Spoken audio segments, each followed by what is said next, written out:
A medical equipment distributor in Lehigh Valley. Joining me right now is a member of the congressional delegation helping form the president's plan to reopen the country. He is Pennsylvania Senator and member of the Senate Finance and Budget Committees, Pat Toomey. Senator, it's good to see you this morning. Thanks so much for joining us. Good morning, Maria. Thanks for having me. What is most important that our viewers need to understand about opening the country? Well, in my opinion, Maria, it's the most important thing is to remember why we shut it down in the first place. There was a very clear, well-articulated reason that we took the unprecedented and draconian step of saying that you can't earn a living. And that was to prevent the disease from spreading so rapidly that so many people would get sick all at once that we would overwhelm our hospitals' capacity. That was the reason. It's now abundantly obvious, in fact has been for weeks in my state of Pennsylvania, that there is no danger of that. We have empty hospitals. We have no hospitals that are exceeding their capacity. We have ventilators on the shelf, ICU beds that are empty, hospitals with plenty of room. In addition, we've got declining rates of positive tests. We have declining numbers of death. And in Pennsylvania, 69% of all COVID fatalities are inside the walls of nursing homes. So, Maria, the reason for the shutdown has passed. And the rational thing to do now is protect the vulnerable people, senior citizens, people living in nursing home settings, people with underlying health problems. They're at a serious risk and we need to protect them.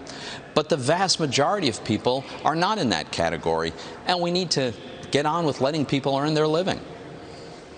Wow, this is a really important point that you just made. You said that the reason for the shutdown has passed. Here's Governor Mike Huckabee. Go ahead, Governor. Senator, a lot of us are really watching not just the recovery, but I think, to take on another topic here, the unmasking controversy. This is absolutely huge. I mean, this does kind of confirm the notion that there was an attempted coup d'etat on this president before he ever got sworn in. Give us some confidence and comfort that the Senate will really pursue getting to the bottom of this so that the American people can have confidence in their law enforcement and intelligence communities again. Well, Governor, you're absolutely right.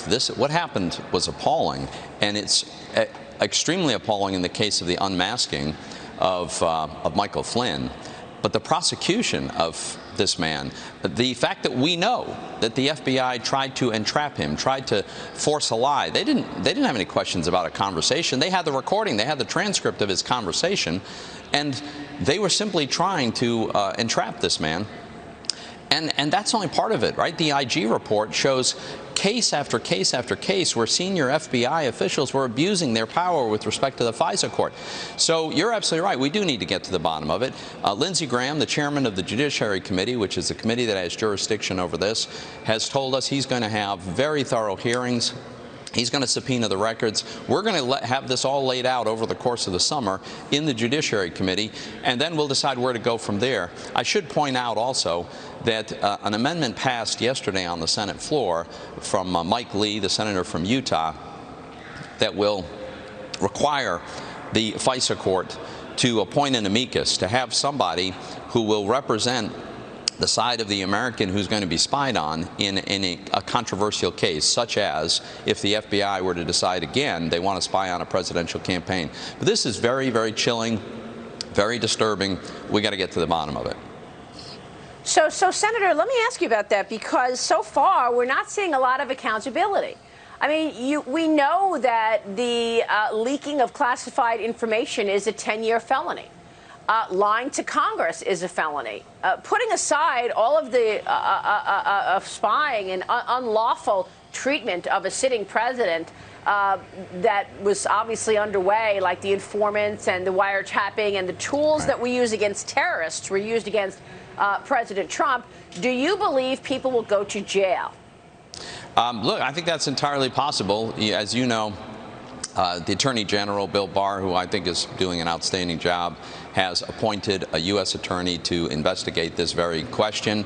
That's underway. I'm looking forward to his conclusion and his decisions. That, we don't know exactly what he's uncovered and what he's decided to do.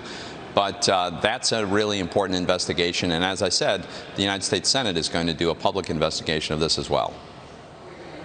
All right, Allie McCartney from UBS. Go ahead. Senator Toomey, I thank you for your comments, and I especially find it valuable to hear from you sort of a restatement of why we are in this position, because my concern is that people have conflated the flattening of the curve, which was intended, as you said, to protect life by protecting medical resources, as getting rid of the disease.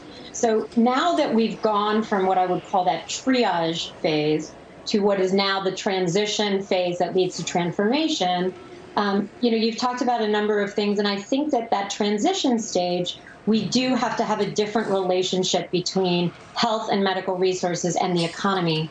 So when you think about that in your state and some of the things that are going forward, what do you hope to see in the next couple of weeks or months? Well, my state's moving way too slowly, in my view. I've had this conversation with our governor. He knows my opinion. It hasn't changed his mind, apparently. But, more than half of our state is still basically in a lockdown, hide under your kitchen table mode, where you can't go to work, you're not supposed to go outside. And that's just not necessary anymore. So we've got to move. So here's the way I think about this. There should be objective criteria for reopening. And the criteria should be, do we have the hospital capacity that we were trying to protect in the first place? And secondly, do we have a generally declining level of new COVID cases? In other words, are we in an environment where this situation is getting better, not worse?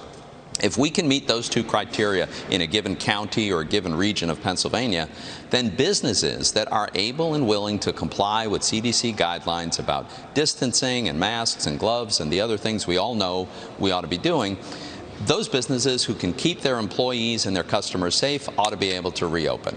And so that's what I'm hoping. We get away from... Yeah. Go ahead. Finish your thoughts, Senator. I was just going to say we should get away from this idea that we're going to decide who's essential and who's not essential, and instead say, look, what's essential is keep people safe. We know how to do that. We know who's vulnerable.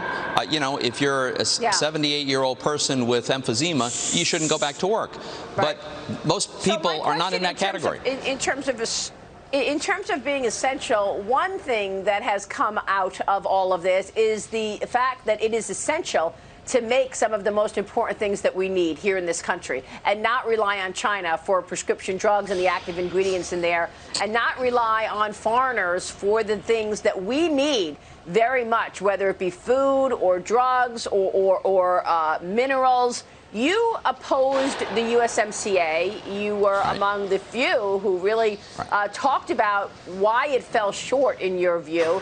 Talk to us about your views of manufacturing these things here in America and how you're going to get companies to bring those supply chains, whether it's out of China or out of other countries. I mean, obviously, USMCA passed. Your thoughts today?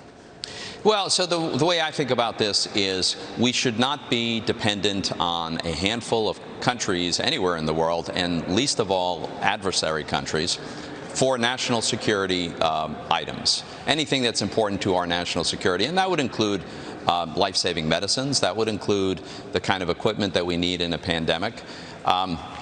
It's just not prudent to be dependent on any one source. Even if it's a friendly nation, they might decide that for whatever domestic reasons they have to ship their product somewhere else at a time when we would need it.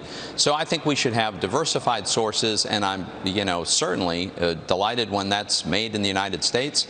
We've reformed our tax code to dramatically encourage investment in the United States, and I think we're seeing that. We're seeing that before this struck. But it makes sense to understand what our dependents are, what our risks are, what our vulnerabilities are, and diversify away from any one source. Senator, real quick before you go, on this $3 trillion package that Nancy Pelosi is bringing forth, where does this go? What do you want to see in another relief package, sir? Look, what I want to see is a relief package now that the debt is all the way up to higher than the size of the economy. So we've spent $3 trillion directly. We authorized the Fed to lend another roughly $3 trillion. That's $6 trillion. This is like 30% of America's entire annual economic output. It's time we take a pause here and figure out, what have we done? What kind of damage have we done? What are the unintended consequences? And just, loading up the money gun and firing it off again, as our Democrat colleagues are suggesting, I think that's a terrible idea. So you don't want to see another package? Look, at some point, we might decide there are some specific needs that we've got to address. I'm open to that conversation. Okay. But this radical liberal wish list of $3 trillion of money we don't have for causes that have not, in many cases, there's no evidence it's even needed, that makes no sense. Senator, it's great to have you on the program this morning. Come back soon. Thank you, sir. Senator Pat Thanks for having Toomey. me.